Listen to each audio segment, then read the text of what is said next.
नमस्कार। संस्कृत आईएएस के YouTube channel पर आपका स्वागत है। मेरा नाम है सतनाम सिंह। आज हम लोग यहाँ संस्कृत के यूट्यूब चैनल पर एक नया कार्यक्रम शुरू कर रहे हैं और ये कार्यक्रम उत्तर लेखन के जो कौशल है उसको विकसित करने से संबंधित है।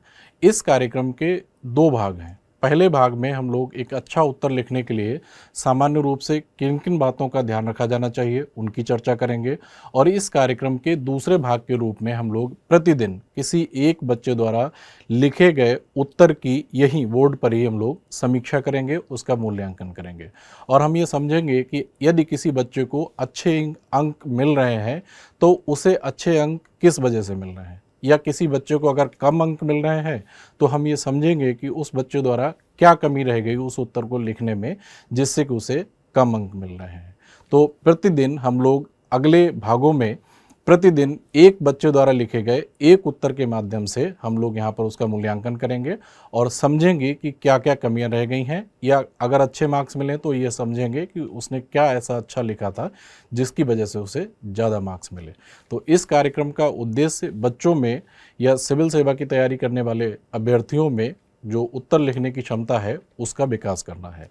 तो आज के इस सेशन में हम लोग समझेंगे कि अच्छा उत्तर लिखने के लिए सामान्य रूप से किन किन बातों का ध्यान रखना चाहिए। हेडिंग है सिविल सेवा मुख्य परीक्षा में अच्छा उत्तर लिखने के लिए कुछ महत्वपूर्ण सुझाव। पहला है प्रश्न की आवश्यकता के अनुसार ठोस, कंक्रीट और टू द पॉइंट उत्तर लिखें। इसका मतलब ये हो गया कि प्रश्न की प्रकृति को समझें और प्रश्न की जो मूलभूत मांग है उसको समझें। कई बार ऐसा होता है कि प्रश्न की मांग कुछ और होती है और विद्यार्थी उस मांग को नहीं समझ पाते और उस प्रश्न के उत्तर में जो पूछा नहीं गया होता है उसके अलावा अन्य बहुत सारी जानकारी लिखकर चले आते हैं। सिविल सेवा की तैयारी करने वाले बच्चों के पास ज्ञान की कमी नहीं होती, लेकिन जब वो प्रश्न लिखते हैं, किसी भी प्रश्न का उत्तर लिखते हैं, तो उन्हें ये समझना थोड़ा मुश्किल हो जाता है कि क्या छोड़ें और क्या लिखें। तो इसलिए सबसे पहला और सबसे इम्पॉर्टेंट जो बिंदु है जिस पर ध्यान देना है वह है प्रश्न की आवश्यकता के अनुसार, अर्थात प्रश्न की मूल प्रकृति को समझना और प्रश्न की आवश्यकता को समझकर उत्तर लिखना।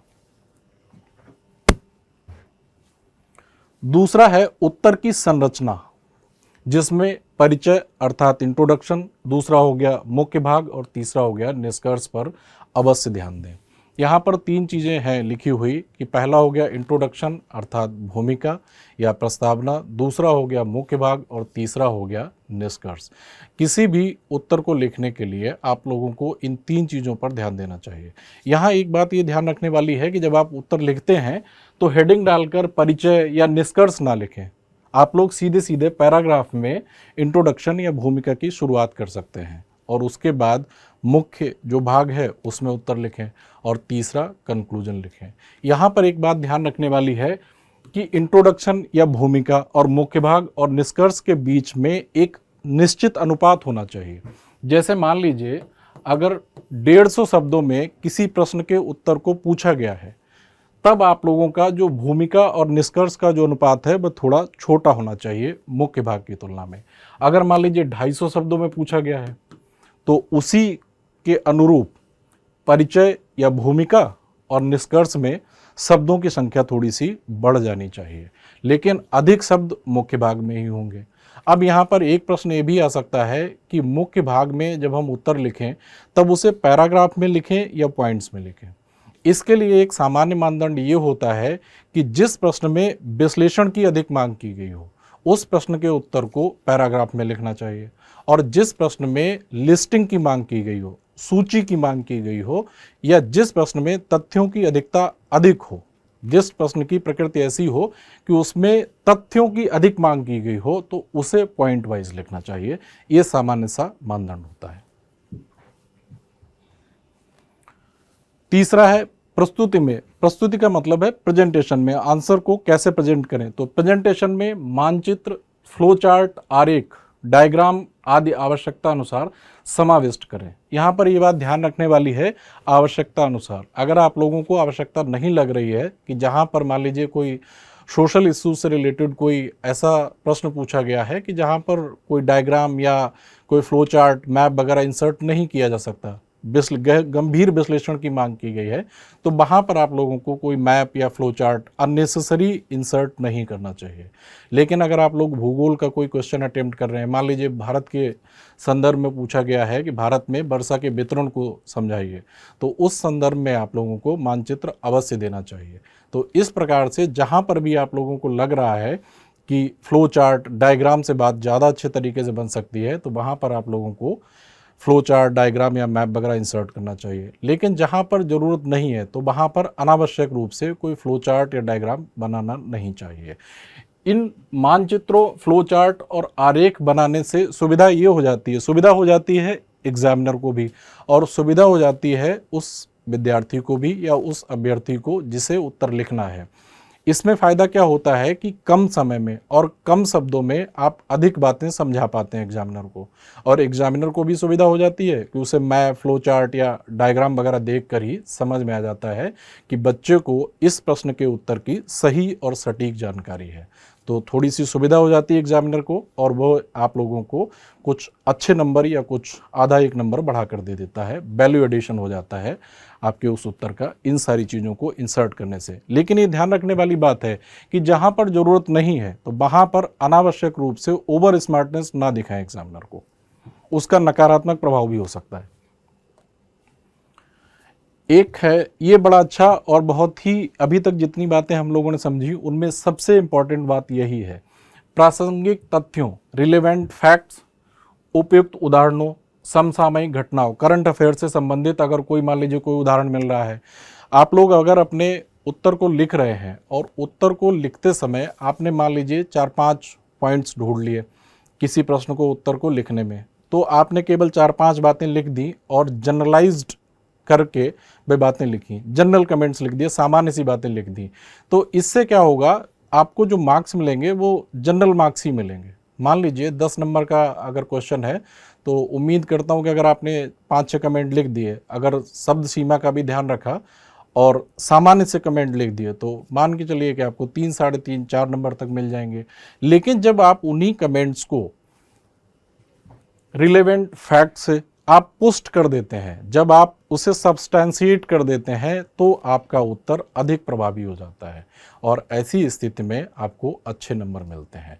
जैसे इसमें लिखा हुआ है प्रासंगिक तथ्यों, उपयुक्त उदाहरणों, इसका मतलब ये हो गया कि अगर आपने मान लीजिए किसी न्यूज़पेपर से कोई आपको जानकारी मिली हुई है, वहाँ से लिख दिया, भारत सरकार की कोई रिपोर्ट ऐसी है जिसका रेफरेंस आपने दे दिया, या मान लेते हैं किसी ऐसे इंडेक्स का, किसी राष्ट्रीय अंतर्राष्ट्रीय सूचकांक का अगर आपने रेफरेंस दे दिया, या कोई अन्य प्रैक्टिकल एग्जाम्पल का आपने रेफरेंस दे दिया अपनी बात के समर्थन में, तो उससे एग्जामिनर को पता चलता है कि आपको इस्टेब्लिश्ड नॉलेज के साथ साथ आपको करंट अफेयर्स या जो समसामयिक घटनाएं हैं उनकी भी जानकारी है, और इससे आपका उत्तर अधिक प्रभावी होता है, इससे आपको अधिक अच्छे अंक मिलने की संभावना रहती है।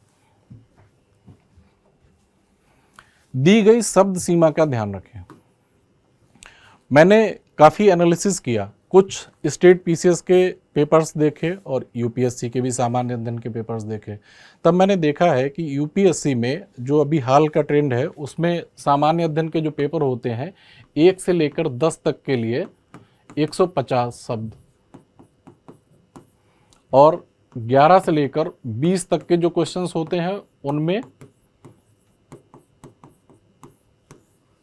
250 शब्दों में आंसर लिखने के लिए कहा जाता है। उत्तर प्रदेश में जो मुख्य परीक्षा होती है उत्तर प्रदेश लोक सेवा आयोग में, तो उसमें इन वर्ड्स की लिमिट को कम रखा गया। जैसे जो 150 वाले जो यहाँ पर हैं, तो उनमें 125 वर्ड्स हैं शायद, और जो 250 शब्दों के लिए जो यहाँ पर पूछे जाते हैं, जो अधिक शब्दों के मांग करते हैं, उनमें 200 शब्दों की मांग की जाती है उत्तर प्रदेश लोक सेवा आयोग में। लेकिन जब हम देखेंगे यूपीएससी के पैटर्न के सामान्य अध्ययन के पेपर में, तब उसमें अभी फिलहाल के कुछ वर्षों में यही लिखा होता है कि जो 1 से 10 तक जो प्रश्न दिए गए हैं उनका उत्तर 150 शब्दों में लिखें, और 11 से 20 तक जो प्रश्न दिए गए हैं उनका उत्तर 250 शब्दों में लिखें।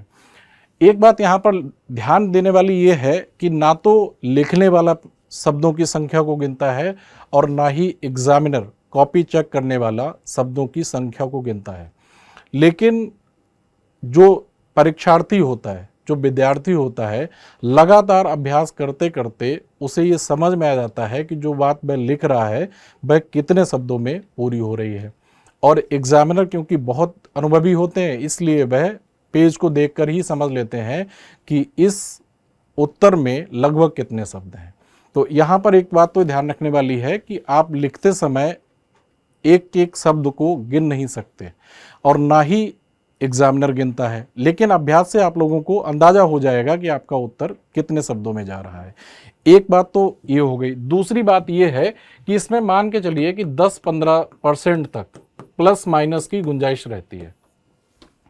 जैसे 150 शब्दों में अगर कोई प्रश्न पूछा गया है कि उसका उत्तर 150 शब्दों में लिखें, तो अगर आप इस प्रश्न का उत्तर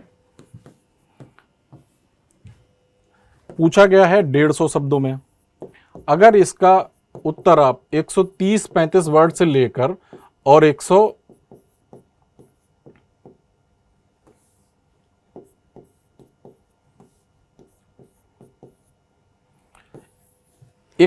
वर्ड्स तक भी लिख देते हैं तब भी कोई दिक्कत नहीं है।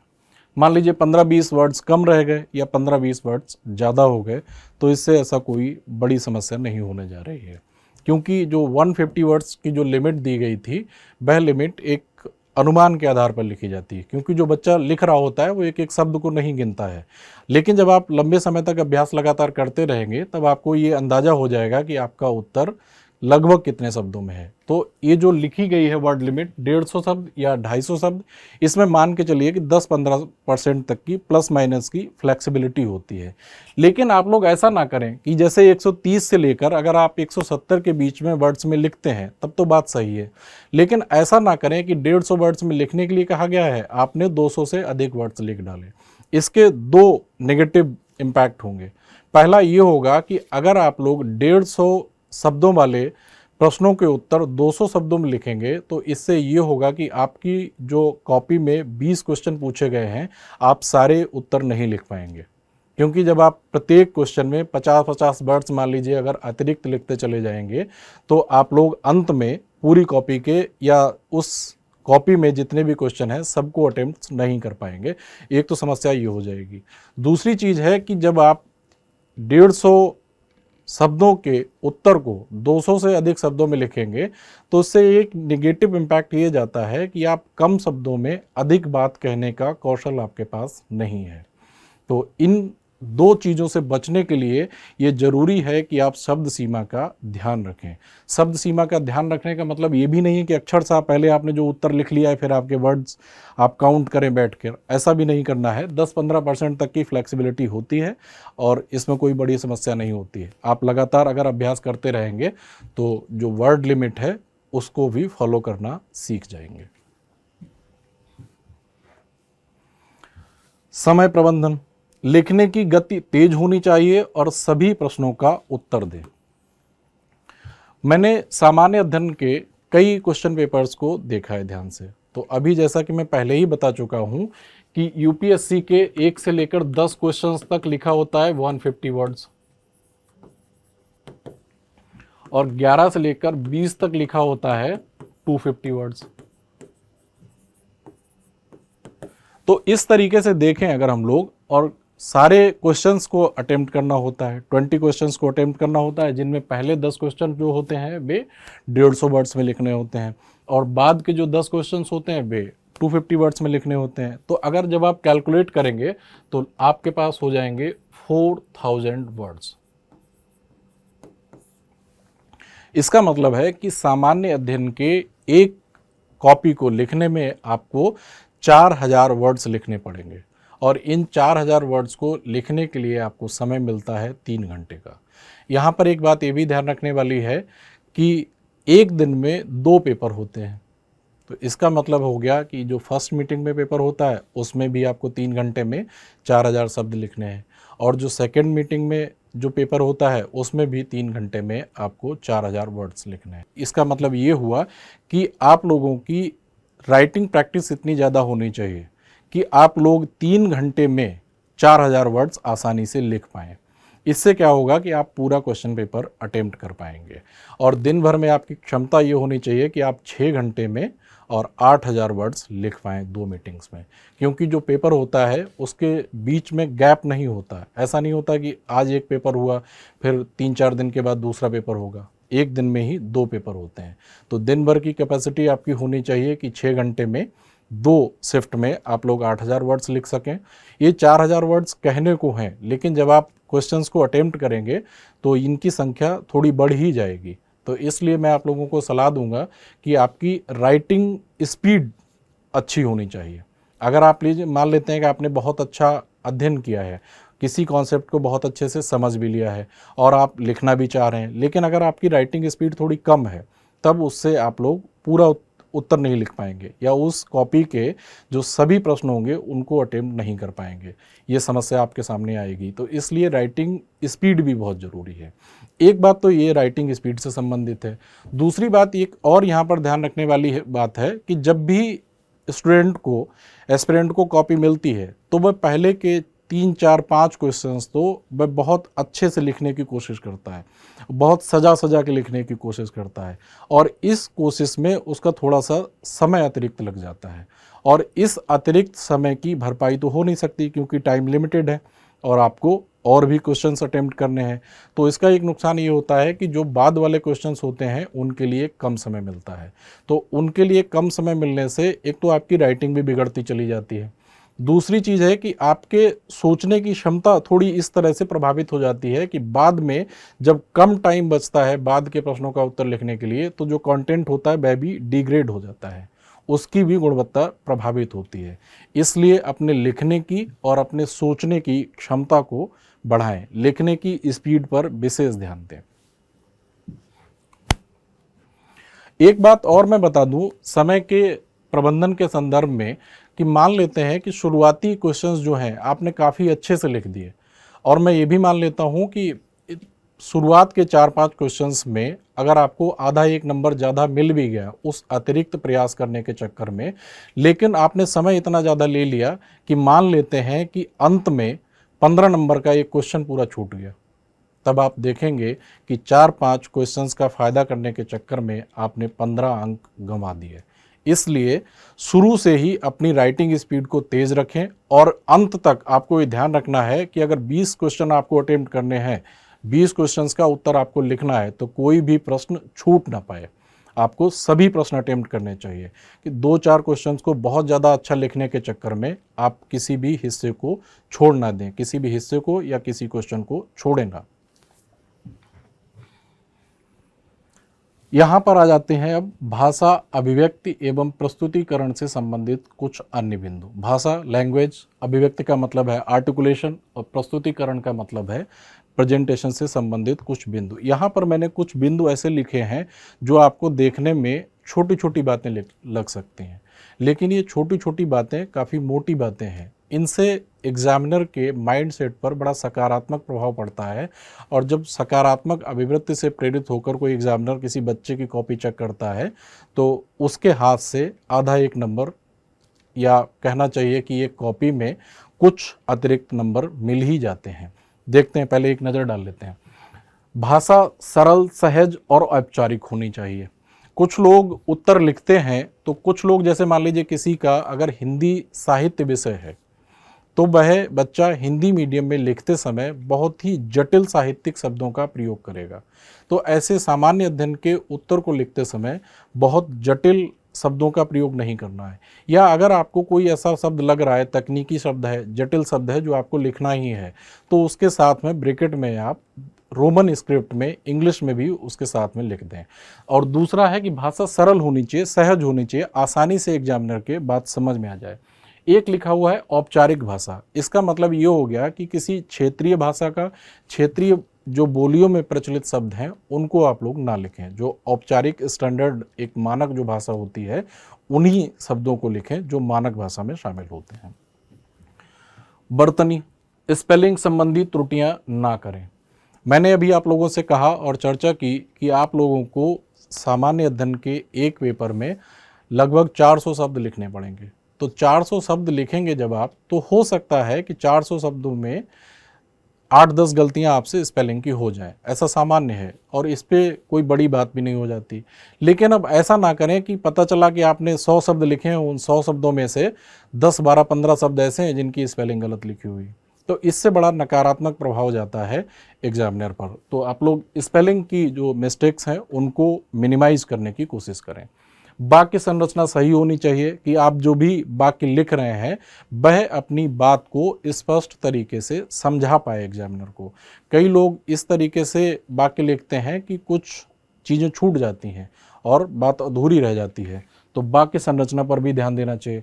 लिखावट या राइटिंग स्पष्ट होनी चाहिए। राइटिंग का भी बहुत इंपॉर्टेंस होता है सिविल सेवा की परीक्षा में।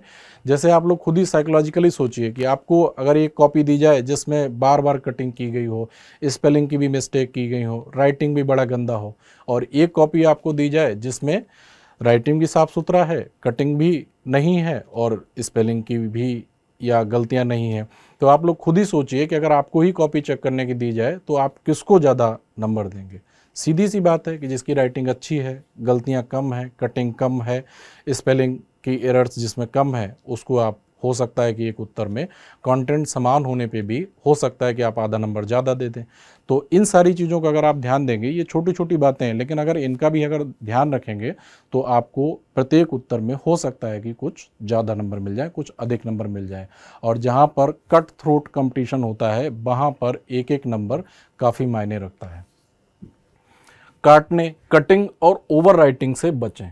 कटिंग और ओवर राइटिंग का एक बड़ा साइकोलॉजिकल नेगेटिव इम्पैक्ट जाता है कि जो आदमी ठीक से कंसंट्रेट नहीं कर पाते या जो आदमी कंफ्यूज रहते हैं वो अपने लिखते समय बार बार कटिंग करेंगे, बार बार ओवर राइटिंग करेंगे। तो इन सब चीज़ों से बचें। एक तो आपका जो आंसर है उसका प्रेजेंटेशन बड़ा ख़राब हो जाएगा, वह देखने से ही बहुत अच्छा नहीं लगेगा, और दूसरी चीज़ है कि आपका समय भी नष्ट होगा। तीसरी चीज़ है कि एग्जामिनर ये समझेगा कि बच्चा कंफ्यूज है, बहुत कंसंट्रेट नहीं कर पा रहा है, तो इसलिए उसे हो सकता है कि थोड़ा सा कम नंबर दे। तो इस चीज़ों पर भी ध्यान रखना है। अल्प विराम, कहाँ पर कॉमा यूज़ करना है, कहाँ पर सेमी कॉलन या अर्ध विराम यूज़ करना है, कहाँ पर विराम चिन्ह यूज़ करना है, इन सब चीज़ों पर भी ध्यान देने की आवश्यकता है। आवश्यकता अनुसार पैराग्राफ बदलें। जब आपसे कहीं पर विश्लेषण की मांग की गई है तो जब एक बात पूरी हो जाए तो नई बात को नए पैराग्राफ से शुरू करें। अनावश्यक रूप से शब्दों, वाक्यों को रेखांकित या हाईलाइट ना करें। मैंने कई बार देखा है कि बच्चे अपने आंसर को बहुत ज़्यादा विशेषीकृत बनाने के चक्कर में थोड़ी थोड़ी अंतर पर हर 2-3 लाइनों के बाद एक लाइन हाईलाइट करेंगे या अंडरलाइन करेंगे। ऐसा ना करें। अगर आपको लगता है कि आपने कोई बड़ी अच्छी कोई विशेष बात लिखी है तो ठीक है कि आप उसको हाईलाइट कर दीजिएगा, लेकिन एक लिमिट से ज़्यादा ना करें। जैसे मान लीजिए एक कॉपी के एक पन्ने पर अगर आपने एक या दो फैक्ट्स को या किसी बात को हाईलाइट किया है, यहाँ तक तो ठीक है, लेकिन हर दूसरी तीसरी लाइन अगर आपने हाईलाइट कर रखी है, अंडरलाइन कर रखी है, तो इसका नेगेटिव इम्पैक्ट जाता है। क्योंकि एग्जामिनर हर चीज़ को देखता है तब उसको समझ में आ जाता है कि हर दूसरी तीसरी लाइन में बहुत विशेष बात नहीं लिखी हुई है, तो हाईलाइट करना थोड़ा ओवर स्मार्टनेस दिखाना हो जाता है, उससे बचें। काले और नीले बॉल पेन का प्रयोग करें। बॉल पेन यहाँ पर ठीक नहीं है, आप चाहें तो बॉल पेन का प्रयोग कर सकते हैं, चाहे जेल पेन का प्रयोग कर सकते हैं, लेकिन आप लोगों को black and blue pen use करने चाहिए। ब्लैक पेन या काले रंग की जो स्याही है उसका प्रयोग हेडिंग्स के लिए रखें, ब्लैक पेन और ब्लू पेन से, नीले पेन से सामान्य उत्तर लिखें, ऐसा कर सकते हैं। लाल, हरे या इस तरीके से विभिन्न प्रकार के रंगों से अपनी कॉपी को सजाने की कोशिश ना करें, या लाल खत का तो प्रयोग करना ही नहीं चाहिए। तो मेरा कहने का मतलब है कि बहुत सारे या एक से अधिक रंगों के, मान लीजिए एक पैराग्राफ आपने नीले रंग में लिख दिया, दूसरा पैराग्राफ आप ब्लैक में लिख रहे हैं, फिर एक नीले रंग में लिख रहे हैं, फिर ब्लैक में लिख रहे हैं, ऐसा ना करें। संतुलित तरीके से ब्लैक और ब्लू बॉल पेन का या जेल पेन का प्रयोग करें। सामान्य शब्दों के संक्षिप्त रूप का प्रयोग ना करें। जैसे आप लोगों को कहीं पर अनुच्छेद लिखना है, मान लीजिए कहीं आपको किसी आर्टिकल का रेफरेंस देना है, तो अनुच्छेद को कुछ लोग इस तरह से इतना लिख के आगे बढ़ जाते हैं, ये ना करें, पूरा लिख दें, अनुच्छेद लिख दें।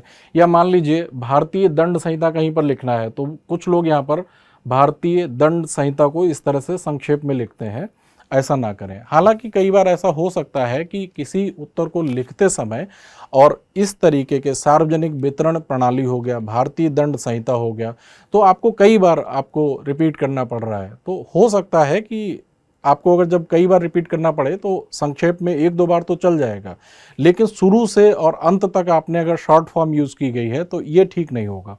सार्वजनिक वितरण प्रणाली से संबंधित कोई अगर प्रश्न है तो शुरुआती भाग में अगर आपने सार्वजनिक वितरण प्रणाली 1-2 बार पूरा लिख दिया और ब्रैकेट में पीडीएस लिख दिया, तो बाद में अगर आप पीडीएस लिख देते हैं चल जाएगा। भारतीय दंड संहिता से संबंधित कोई प्रश्न है तो 2-3 बार आपने पूरा लिख दिया भारतीय दंड संहिता और ब्रैकेट में आपने शॉर्ट फॉर्म में लिख दिया। उसके बाद अगर आप शॉर्ट फॉर्म लिख देते हैं तब तो चलेगा, लेकिन कहीं एक बार ही लिख रहे हैं भारतीय दंड संहिता, इस तरह से लिख रहे हैं, भा दा के ऊपर बिंदी लगा के छोड़ दिया, सा के ऊपर बिंदी लगा के छोड़ दिया, तो ऐसा ना करें। पूरा शब्द लिखें भारतीय दंड संहिता, या जहाँ पर अनुच्छेद लिखना है तो वहाँ पर पूरा शब्द अनुच्छेद लिखें। ये केवल उदाहरण है, आप लोग समझ ही गए होंगे कि मैं क्या कहना चाह रहा हूँ। और थैंक यू। यहाँ पर मैंने जितनी भी सारी चीज़ों की बात की है ये एक अच्छा उत्तर लिखने के लिए सामान्य सी बातें हैं। इसके अलावा जो भी बातें आती रहेंगी उनको हम लोग प्रतिदिन एक उत्तर के माध्यम से समझते रहेंगे। और जितनी भी बातें हम लोगों ने की हैं यहाँ पर, तो उन सब बातों को केवल याद रखने से ही काम नहीं चलेगा। इन सब बातों को इनकलकेट करने के लिए, इम्बाइब करने के लिए आपको लगातार अभ्यास करना पड़ेगा, क्योंकि सिविल सर्विसेज की जो परीक्षा है वह पढ़ने से ज़्यादा लिखने की परीक्षा है। आप लोगों को कितना भी नॉलेज हो, लेकिन अगर आप उसे बहुत अच्छे से प्रेजेंट नहीं कर पाते तो एग्जामिनर आपको मार्क्स नहीं देगा, अच्छे मार्क्स नहीं मिलेंगे तो सिलेक्शन नहीं होगा, ज्ञान आपको चाहे कितना भी हो। तो इसलिए लगातार अभ्यास करते रहने से आप अच्छा उत्तर लिख पाएंगे और आपको अच्छे नंबर मिलेंगे। और इसके साथ मैं इस सेशन को ख़त्म करता हूं, और अगले सेशन में इस कार्यक्रम के जो अगले भाग होंगे तो उनमें प्रत्येक दिन एक विद्यार्थी द्वारा लिखे हुए उत्तर को हम लोग यहीं पर एवेल्युएट करेंगे और प्रॉस एंड कॉन्स को समझेंगे। धन्यवाद, नमस्कार।